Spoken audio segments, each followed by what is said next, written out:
산상왕과 왕후 우시의 속궁합은 그야말로 완벽했지만 문제는 우시가 임신이 안 된다는 몸이었다는 것이다. 산상왕은 고민했다.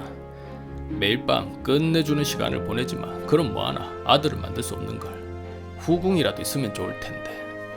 그런데 막강한 세력을 가지고 있던 우시는 왕의 후사가 없어도 절대로 후궁을 들이지 못하겠다. 그러던 어느 날 산상왕은 그날도 우시와 격한 밤을 보낸 후 지쳐 잠이 들었는데 꿈에서 기이한 도인이 나타나 말했다. 좋냐? 좋습니다. 얼만큼 좋으냐? 말로 다 표현할 수 없습니다. 좋겠다 이놈아. 하지만 왕으로서 그렇게 즐기기만 해서 쓰겠냐? 후사를 만들어야지.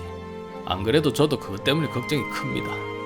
도인은 빙긋이 웃으며 말했다. 걱정 말아라. 내 너에게 아들을 낳아줄 여인을 보내줄 테니 만나거든 놓치지나 말아라. 언제요? 어디서 만남됩니까? 이쁩니까? 도인은 대꾸하지 않고 사라졌다. 산상왕이 도인을 부르다 잠에서 깨고 말았다. 참으로 기이한 꿈이로구나. 그러던 어느 날 나라에서 제사를 지내는데 제물로 바쳐질 돼지가 도망가 버리는 사건이 벌어졌다. 제사에 쓰일 돼지는 특수 관리된 돼지로 다른 돼지로 대체할 수 없었다. 이를 담당하는 관리가 크게 당황하며 아랫사람들에게 명하였다. 돼지를 찾지 못한다면 큰일이 아닐 수 없다. 나는 물론 너희들도 무사하지 못할 것이니 무조건 찾아라. 관리는 모든 인력을 총동원해 얼마 후 도망간 돼지를 발견했으나 돼지는 또다시 잽싸게 달아나 버렸다. 관원들이 있는 힘을 다해 쫓아 마침내 주통청까지 이르렀는데 그곳에 한 여인이 서 있었다. 이상하게도 돼지는 그 여인에 이르더니 더 이상 달아나지 않고 여인의 주위를 맴돌았다. 그뿐만 아니라 여인이 떡을 건네주자 제 주인을 만난 듯 받아먹었고 한번 어루만져주자 여인의 곁에 앉아 태평하게 잠이 들었다. 여인은 잠든 돼지를 안고 관리에게 건네줬고 관리는 그 신비로운 여인에 감탄하면서 감사하였다. 이 기이한 일은 산상왕의 귀에까지 들렸는데 산상왕은 지난밤 꿈에서 말했던 도인의 말이 생각나지 않을 수 없었다. 그분이 말씀하신 것이 이것이로구나. 근데 이쁘더나. 졸라 예쁘답니다. 예사 사람이 아니니 너희는 그 여인을 정중히 모셔오도록 해라. 아니다, 내가 간다 전해라. 여 오면 왕후가 가만히 안 있을기다. 왕은 서둘러 주통천의 여인이 있는 곳으로 갔고 만나자마자 첫눈에 반했다. 정말 예쁘구나. 이름이 무엇이냐? 후녀라 하옵니다. 후녀라, 이름도 이쁘구나. 혹시 시간 있으면 내하고 결혼할 생각 없느냐? 결혼하고 아들만 낳아준다면 내 뭐든 다 해주마. 결혼 좋지요. 이렇게 왕이 청혼을 하고 첫날 밤을 보냈는데 속궁합도 왕후 못지 않았다. 후녀의 기대 이상의 스킬에 산상왕은 크게 기뻐하며 매일 환상적인 밤을 보냈다. 하지만 산상왕이 몰래 여인을 만나 밤을 보낸다는 말이 왕후의 귀에 들리지 않을 리 없었다. 왕후는 크게 화가 났고 자객을 보내 여인을 해하려 했다. 산상왕 이놈이 누구 덕에 왕자에 앉았는데 감히 바람을 펴. 너희는 그년을 찾아 흔적없이 제거하도록 해라. 왕후의 명을 받은 자객이 주통촌에 찾아가 후녀를 발견하고 왕이 없는 틈을 타 암살하려 했다.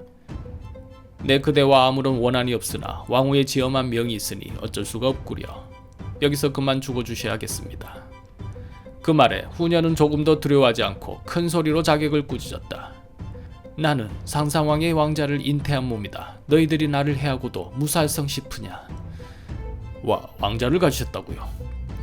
그렇다. 왕자를 가진 나와 임신을 할 수 없는 왕후 둘 중 누가 앞으로 권력을 얻겠느냐? 판단 잘 하거라. 그 말에 자객은 칼을 버리고 물러났다. 이 일을 산상왕이 알고 급히 후녀를 찾아왔다.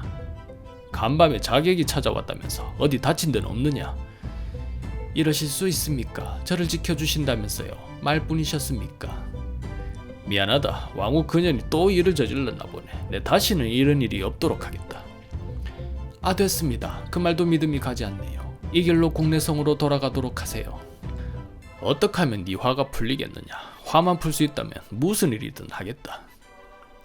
그렇다면 여기에도 궁궐 하나 지어주세요.